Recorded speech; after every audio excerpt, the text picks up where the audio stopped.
This lesson is on enharmonics, which is spelled like this. And enharmonics are notes that are essentially sound the same, but are labeled or identified differently. So I'm going to use this keyboard here to help demonstrate the concept. And just in case you don't know the names of the notes on the keyboard, I'll put them in here for you. And then it's going to continue going in either direction. So when we're looking at enharmonic notes, what we're looking at would be some of the notes that have sharps or flats. So for example, if we start with C, and we're looking for where C sharp would be, C sharp is going to be up here on this black key, and it's rather hard to draw the sharp, but I'll draw it in there. And then if we are also looking at D, and we're looking at D flat, and looking at where that would be, we'll notice the D flat is also going to be in the same on the same key. So it's going to be the same sound that's going to happen. And that's because when we're looking for sharp notes, we're looking for a note that's moving. And when we're looking for flat notes, we're looking for a note that's moving to the left. So we can take other examples on the keyboard. And for example, we can look here at F and G. And so if we're looking for F sharp is going to be up here, and G flat is going to be there. So we're going to see that those are going to be also enharmonic. So we could say G sharp, G flat, and F sharp are enharmonic notes, meaning that they're going to sound the same even though they're spelled differently. So again, between G and A, we can look at G sharp and A flat. We can look at A sharp and B flat.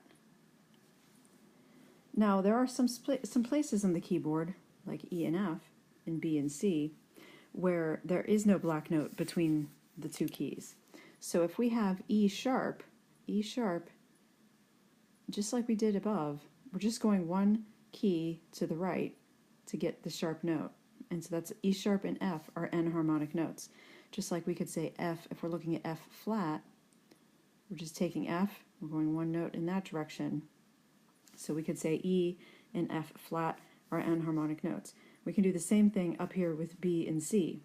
B sharp and C flat. So we can say that B and C flat are enharmonic notes. B sharp and C are enharmonic notes.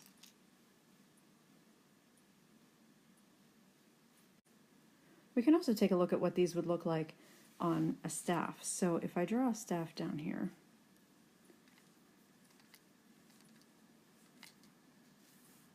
we'll do it in treble clef because I'm a flute player. So if I want to look and I want to see where C sharp would be, and I also want to see where D flat would be, we see that these are actually in different places on the staff. However, because of what we saw up here, they're actually going to be played the same. So if I'm playing a flute, if I'm playing a clarinet, instruments like that, I'm going to be fingering those notes exactly the same way.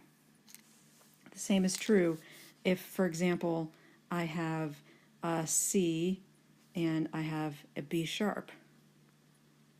So that's this example here. They're going to be fingered the same way. They're going to sound the same way. So as we continue on, we want to practice this a little bit. I'm going to provide a link for you to take a little quiz, but also we will be moving on and we'll talk about key signatures, and we'll talk about what sort of the reason is why we might actually use some of these enharmonic notes because of being in different keys, and then certain notes make more sense in those keys. So thank you.